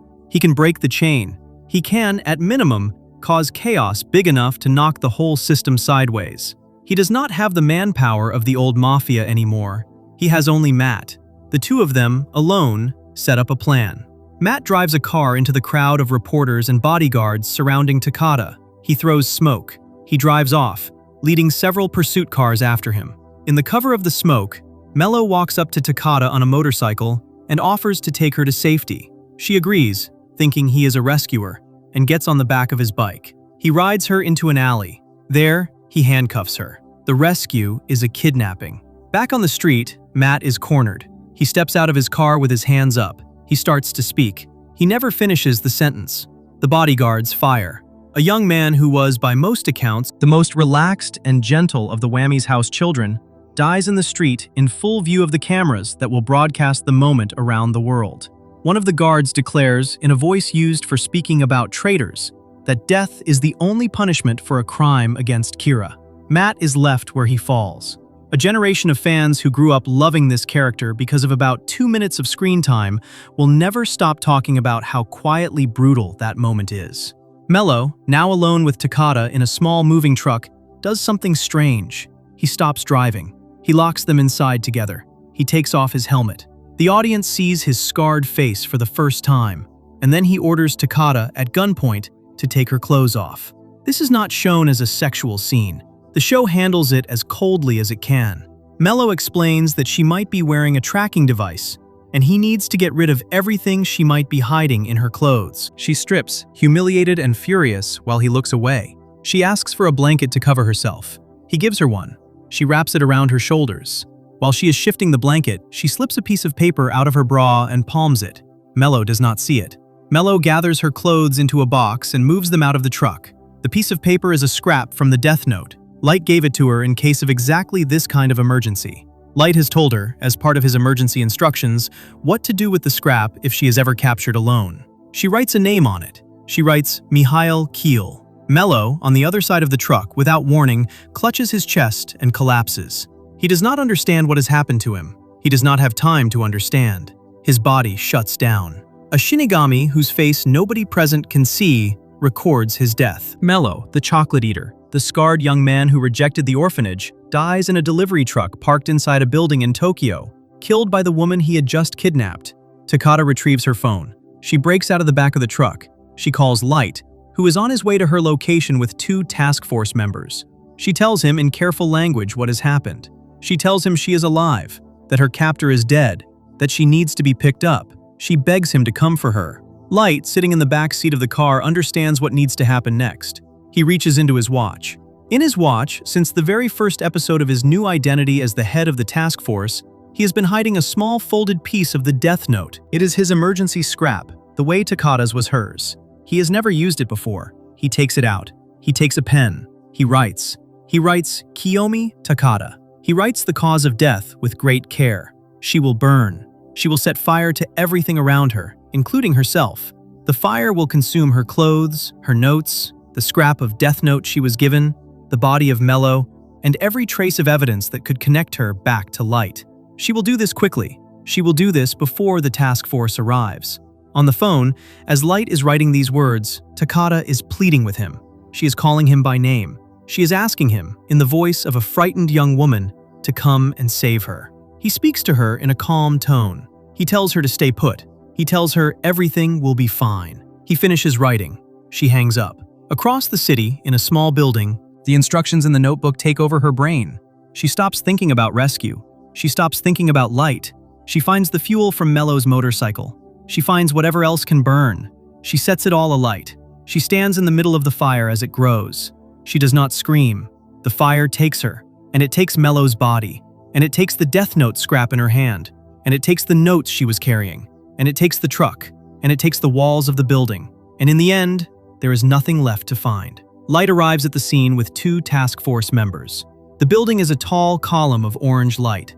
Fire trucks are pulling up. Police lines are going out. Light stands across the street, watching the flames, with exactly the right amount of shock on his face. Hallie Lidner, one of Nier's agents who is secretly inside the task force, stands next to him. She watches him watch the fire. She does not say anything. She is beginning, perhaps, to understand what kind of person she is standing next to. 4 people are dead by the end of this episode. Matt, shot in the street. Mello, killed by his own hostage. Takada, burned alive by her lover. And a 4th character, a man named Kanzo Mogi, is not dead. But the world has become a place where the show is killing off major characters in the space of 15 minutes. The board is being swept clean. What makes Malice so ugly, even by Death Note standards, is the relationship between Light and Takada. He loved her, once. In whatever way he was capable of. He chose her from his own past. He brought her into his inner circle. She spent years of her life speaking for him on television. She wore the face of Kira to the public, so Light himself could stay hidden. She did not complain. She did not waver. She adored him. And when she needed him, in the worst moment of her life, begging for help over the phone, he used her own instructions against her. He burned her alive. He burned her to destroy a piece of paper. The speed of it is also the cruelty of it. There is no grief scene. There is no moment of hesitation. Light writes the name and the method, and he hangs up the phone. And he gets out of the car at the scene a few minutes later with the exact composed face of a man who is as shocked as anyone. His inner monologue tells the audience that he has already moved on. Takata is gone. Mello is gone. The only loose ends that matter now are sitting in a warehouse meeting that has already been scheduled. That meeting is coming soon. It is scheduled for January 28th. The location is a warehouse called the Yellow Box. Nier has asked Light to bring every member of the Japanese task force. Nier has asked them to bring the Death Note. Nier believes he has worked out how to trap Light into exposing himself. Light believes he has already won because Mikami, his hidden writer, will be waiting nearby with the real notebook, ready to kill every enemy in the room the moment Light gives the signal. Before we move on, if you're enjoying this analysis, please consider subscribing. It helps the channel tremendously. Only one of them is right. And neither of them knows, as they walk into the meeting, that 40 seconds of counted time are going to pass without a single person dying. Section 10, Episodes 36 and 37, 1.28 and New World, the finale, Light's death, and the staircase. There is a stretch of about 40 seconds in the 36th episode of Death Note, during which absolutely nothing happens.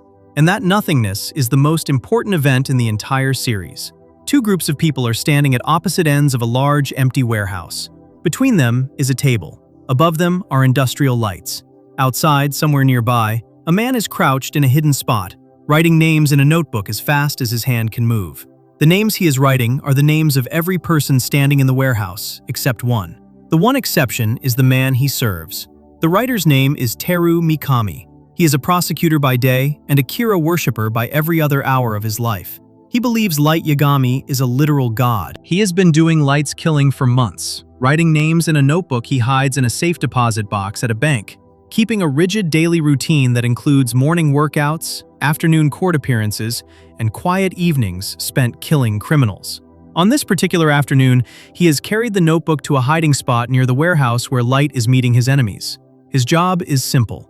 At the scheduled moment, he will write every name. 40 seconds later, every person in the warehouse, except Light, will die. The case will end. The new world will begin. Inside the warehouse, Light is standing with the Japanese task force. Across from them is Nier, the white-haired young man who was raised alongside Mello at Whammy's house. Nier is the last remaining mind in the world who has been actively hunting Kira. He has been doing it his way, quiet and careful, for years. He is standing with his own small group of agents. The table between the two sides is there for a reason. The Death Note sits on it. A few other small items sit on it. Everyone in the room is pretending this is a simple meeting to discuss the case. Everyone in the room knows it is a trap. Two of them, Light and Nier, believe they are the one who has said it. The countdown begins. Light, in his inner voice, counts the seconds the way a man counts the final steps before a coronation. 40, 39, 38. He is picturing the new world that is about to begin. He is picturing himself as the one consciousness left standing in a room full of enemies. He is already composing the face he will wear when he walks out into the street as the only survivor. He counts. Nobody dies. 20 seconds pass. Nobody dies. 10 seconds pass. Nobody dies. The countdown reaches the last few seconds and Light is still counting. And Mikami in the hidden spot is still finishing the last names and nothing is happening. The seconds run out. The warehouse is silent. Every person is still breathing. Mikami, from his hiding place, says aloud the line he should not have said aloud. He says that he has done everything Light wanted. His voice is full of the certain, slightly panicked faith of a man who knows his god should have moved by now. Nier, without raising his voice, signals his agents. They move in on Mikami's hiding spot. They seize him. They bring him into the warehouse. The notebook in Mikami's hand is brought to the table. Nier explains what has happened. Weeks earlier, one of Nier's agents, a quiet young man named Stephen Giovanni, secretly broke into Mikami's safe deposit box. Giovanni made a perfect copy of every page of the real Death Note. He replaced the real notebook with his copy. Mikami did not notice the swap. He kept using what he thought was the real notebook. He kept writing names in it. Every name he wrote during those weeks did nothing, because the notebook was fake. Nier knew, from watching Mikami's behavior, that something strange was happening. He waited. He studied the routine, and when Mikami broke his rigid daily pattern in the days before the warehouse meeting, in order to hide the real notebook for the final confrontation, Giovanni followed him and swapped that real one too. The names Mikami just wrote were written in a fake book. The real Death Note is in Nier's possession, and the real Death Note, when Nier opens it, shows every name Mikami has written in recent days. including the names of everyone in the warehouse, written in Mikami's handwriting, with Light Yagami's name missing from the list. Light's name is missing because Mikami knew, as a fanatic, that he must never write his god's name. The absence is the confession. A real detective working with the task force would write every name including his own, just to demonstrate he is not Kira.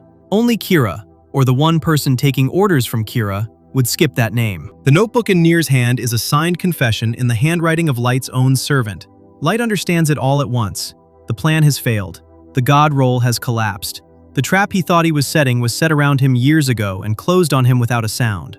What Light does next is the moment the fandom has argued about for almost 20 years. He does not accept defeat. He does not quietly surrender. He begins to laugh. The laugh starts small, with one broken sound, and builds. He throws his head back. His face breaks into something that is almost a grin and almost a scream.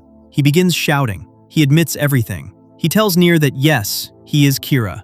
He tells the task force that yes, he has been killing for years. He tells them he is a god. He tells them the world has been better because of him. He tells them they cannot stop him. The old calm Light, the careful Light, the Light who has spent 35 episodes keeping every word measured and every expression controlled, is gone. What is left is a young man wailing about his own greatness in a warehouse, in front of the men who raised him. Matsuda is in the room. Matsuda was the youngest member of the task force. He was the clumsy one. He was the one everyone underestimated. He was the one Soichiro used to worry about. He was the one who idolized Light. He was the one who, through every season of this show, has looked at Light with the quiet admiration of a younger officer looking up to a brighter colleague. He has just heard Light admit to killing his own father. He has just heard Light admit to killing L. He has just heard Light admit to using Sayu as a chess piece. He has just heard Light describe a career of murder with pride. Light, in a final move, reaches for a small scrap of Death Note hidden inside his watch. It is his last weapon. It is the same kind of scrap he used to burn Takada alive. He is going to try to write Nier's name. He is going to try to end this. Matsuda draws his weapon. Matsuda fires. He shoots the pen out of Light's hand. Then he keeps firing. He shoots Light in the hand. Light falls. Matsuda is sobbing. He is shouting about Sayu, about Soichiro, about the man who was supposed to be his friend. The other task force members have to hold him back to stop him from emptying the entire magazine into Light's body. Aizawa is pulling at his arms.